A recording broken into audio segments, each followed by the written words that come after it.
है sir. Speaker साहब के पास हम गए, मैं नहीं, member of the house went, and speaker committed to us, personally committed to us. So I'd like to know, am I allowed to speak those points or not?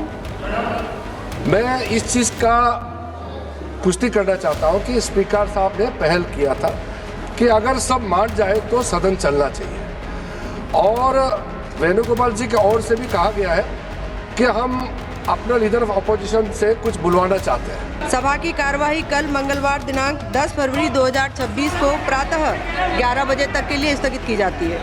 आप मेरे ऊपर केस डालो, गाली दो, जो भी आपको करना है करो, प्रिविलेज मोशन डालना है वो डाल दो, कोई फर्क नहीं पड़ता। मैंने पार्लियामेंट हाउस में सच्चाई बोली है। कई चीज़ों का बजट स्पीच में भी बोला है उन्होंने, जो देश बेच दिया, और सदन में सीधा हम इसको ला सकते हैं चर्चा के लिए भी, तो वो देखेंगे, अभी कोई तय नहीं हुआ। बजट सत्र के दौरान सत्ता पक्ष और विपक्ष के बीच लोकसभा के अंदर कई दिनों तक इसी बात पर नूरा कुश्ती होती रही कि एलओपी यानी लोकसभा में नेता प्रतिपक्ष राहुल गांधी को बोलने नहीं दिया जा रहा है। लेकिन इस सियासी लड़ाई के बीच जब राहुल गांधी को बोलने का मौका मिला तो उन्होंने सिलसिलेवार तरीके से हमला किया।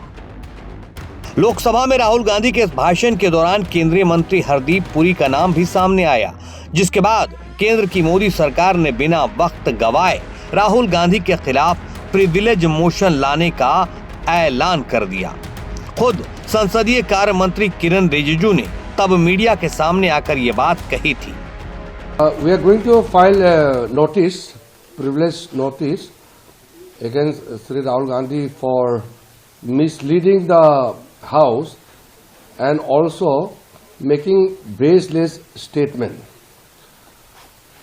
There is a very clear-cut rules of procedure conduct of business in the Lok Sabha and Rajya Sabha. When a member intends to make serious charges of allegation against another member, then you have to make a notice and also substantiate the allegation. So I have on the floor of the House requested Sri Rahul Gandhi ji to make necessary authentication of the those points he has made. Number one, Sri Rahul Gandhi has made useless and false allegation against the government, against the Prime Minister, saying that Prime Minister has sold India and Indian interest. On what basis? Secondly, he took the name of the senior minister Hardeep Singh Puri.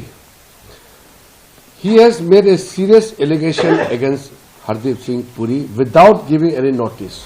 हालांकि राहुल गांधी ने संसद की अपनी उस speech पर कायम रहते हुए वीडियो पोस्ट जारी कर खुला ऐलान कर दिया था कि सरकार चाहे एफआईआर करे, प्रिविलेज मोशन लाए या कुछ और, वो अपने कदम 1 इंच भी पीछे नहीं हटाएंगे। नरेंद्र मोदी जी ने देश को बेच दिया है, किसानों को बेच दिया है।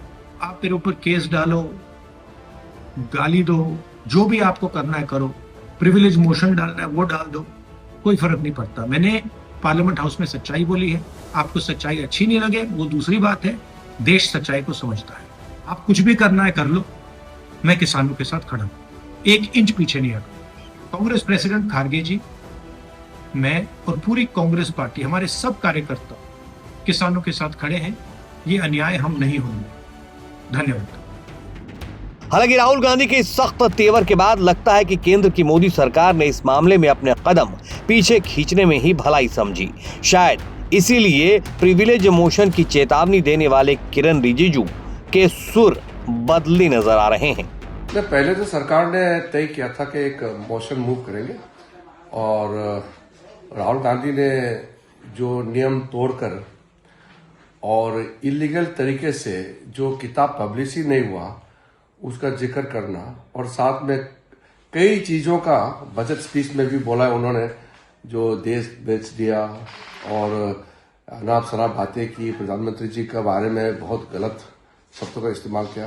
कई मुद्दे हैं जिस पे हम उसको एक नोटिस देना चाहते थे। हमारे प्राइवेट मेंबर निशिकांत दुबे ने एक सब्सटेंटिव मोशन लाया है, तो इसलिए मैंने कहा कि सरकार जो मोशन लाना था उसका हम अभी ड्रॉप किया है। तो एक प्राइवेट मेंबर ने मोशन लाया है, तो कोई भी मेंबर ऑफ पार्लियामेंट मोशन ला सकते हैं। तो एक सब्सटेंटिव मोशन लाया है, तो हमने सोचा कि इसको एडमिट होने के बाद हम तय करेंगे स्पीकर साहब से बात करके कि प्रिविलेज कमेटी में या इसको एक एथिक्स कमेटी में या सदन में सीधा हम इसको ला सकते हैं चर्चा के लिए भी। तो वो देखेंगे, अभी कोई तय नहीं हुआ। फिलहाल तो ये तय हो गया है कि लोकसभा में विपक्ष के नेता राहुल गांधी के खिलाफ केंद्र सरकार प्रिविलेज मोशन नहीं लाएगी। हालांकि उनके हालिया भाषण के कुछ हिस्सों को सदन की कार्यवाही से हटाया जा सकता है। सूत्रों के अनुसार सरकार का मानना है कि उनके द्वारा लाए गए कुछ आरोप तथ्यों पर आधारित नहीं थे। हालांकि इस बीच बीजेपी सांसद निशिकांत दुबे ने लोकसभा अध्यक्ष ओम बिरला को पत्र लिखकर राहुल गांधी के खिलाफ कथित अनैतिक आचरण की जांच के लिए संसदीय जांच समिति गठित करने की मांग की है। चिट्ठी में राहुल गांधी पर संसद के अंदर और बाहर ऐसे बयान देने का आरोप लगाया है जो देश की एकता, अखंडता और संप्रभुता के लिए हानिकारक बताए गए हैं।